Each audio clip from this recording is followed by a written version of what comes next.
Olá pessoal, eu sou o pastor Clauber Maia e hoje vamos estudar a lição de número 4 e vamos estudar sobre o altar do holocausto. Como vimos nas lições passadas, ao passarmos pela porta e adentrarmos ao pátio, o primeiro móvel que nós nos encontramos é um grande altar de bronze onde eram oferecidos os sacrifícios.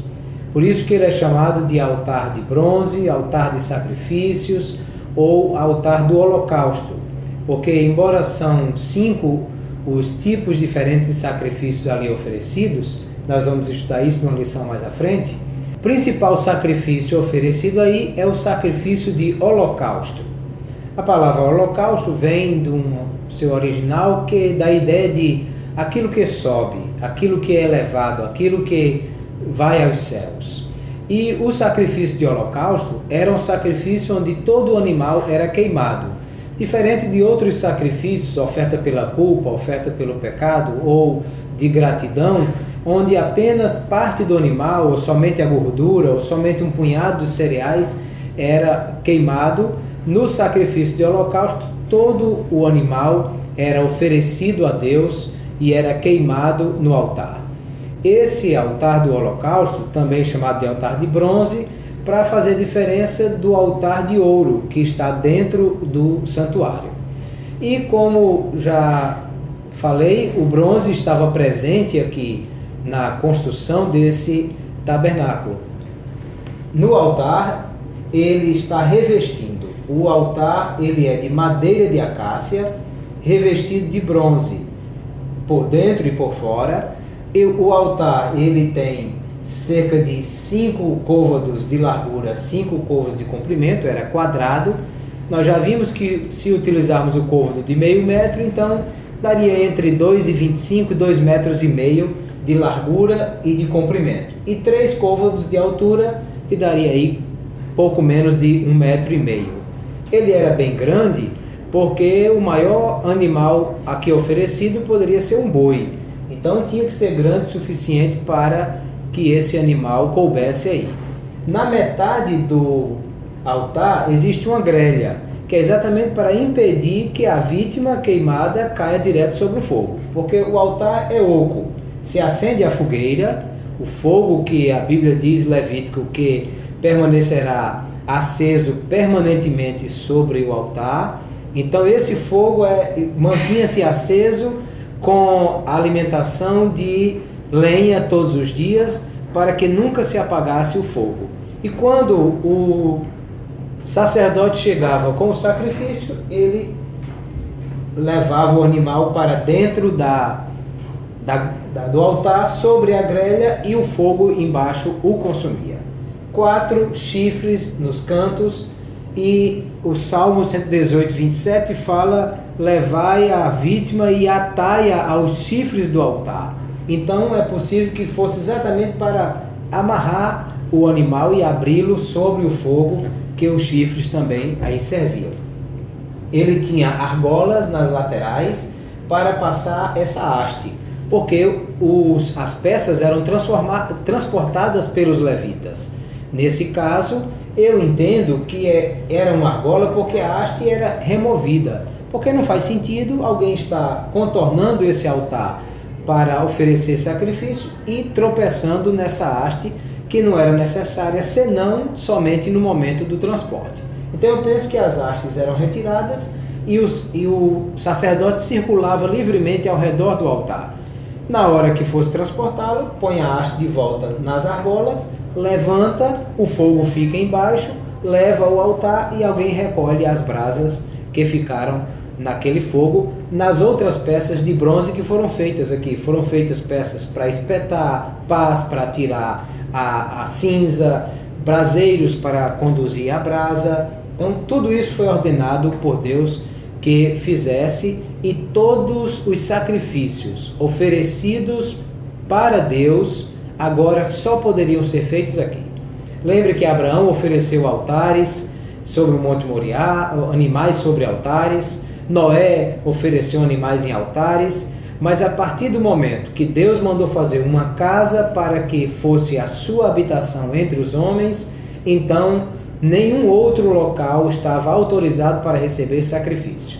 Por isso que, por ocasião da Páscoa, todos os judeus deveriam descer ou subir a Jerusalém e ir até o templo, porque quando a habitação de Deus passou a ser o local fixo no Templo de Salomão, somente ali é que poderia ser feito sacrifícios. Por isso todos tinham que subir a Jerusalém para sacrificar no templo, onde estava o altar de bronze. Então aqui todas as vítimas eram oferecidas. O que é que nós precisamos entender sobre o altar? Em primeiro lugar é que ele era feito de bronze. E, inclusive, há uma referência especial aqui, quando, lá no livro de Números, capítulo 16, registra a rebelião de Coré, Datã e Abirão. Deus mandou fogo do céu que consumiu os 250 homens que levavam os incensários de bronze.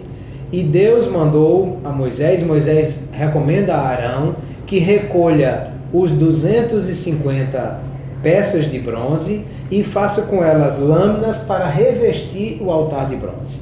Perceba que o bronze ele está diretamente associado ao juízo divino.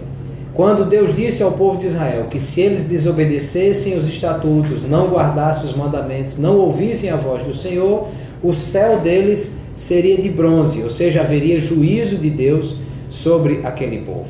Então o bronze aqui também fala do juízo de Deus que vai acontecer sobre os animais que aqui eram oferecidos.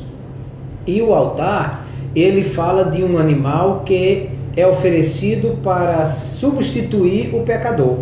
A primeira condição aqui é que o Deus Santo aceitava o pecador trazendo consigo o seu sacrifício. Então o altar primeiro fala de aceitação. A única ocasião em que o pecador entrava pela porta era quando ele ia ao altar trazendo consigo o seu sacrifício. E ele trazia um animal conforme eram as suas condições, porque a lei de Moisés determinava também isso tudo, e esse animal era oferecido para um sacrifício em lugar do pecador que ali chegava. Logo, depois da aceitação, o altar fala também de substituição. Um animal era oferecido como inocente em lugar do pecador que o trazia como oferta para Deus, para que o seu pecado fosse perdoado.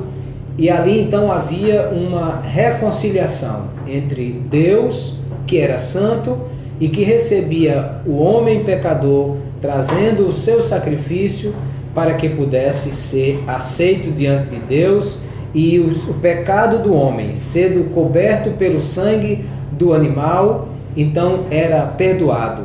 Quando a gordura subia, Levítico 4,35 diz que quando sobe aos céus, a fumaça que cheira como cheiro suave diante de Deus, o pecado daquele homem era perdoado. Logo, o altar representa o sacrifício do homem sendo aceito por Deus, mesmo sendo pecador, e oferecendo um substituto para a sua morte, e nesse substituto há aí a redenção também, porque o homem pecador, ele estava preso pelo seu pecado, sendo condenado por causa dele, mas o animal morto em seu lugar o livrava da pena e da culpa daquele pecado, libertando o homem, ou seja, pagando um preço de resgate pela vida daquele homem. Logo, o que nós vemos no altar do sacrifício, no altar do holocausto, é a imagem perfeita da cruz de nosso Senhor Jesus Cristo. Jesus vai à cruz não por causa dos seus pecados. Isaías capítulo 53, a imagem do Messias sofredor, ele diz: nós pensávamos que ele estava sendo ferido por Deus e oprimido, ou seja, que era por causa dos pecados dele que ele estava sofrendo. Mas o profeta diz: não era essa a realidade. Ele foi ferido por causa das nossas transgressões, foi moído por causa das nossas iniquidades.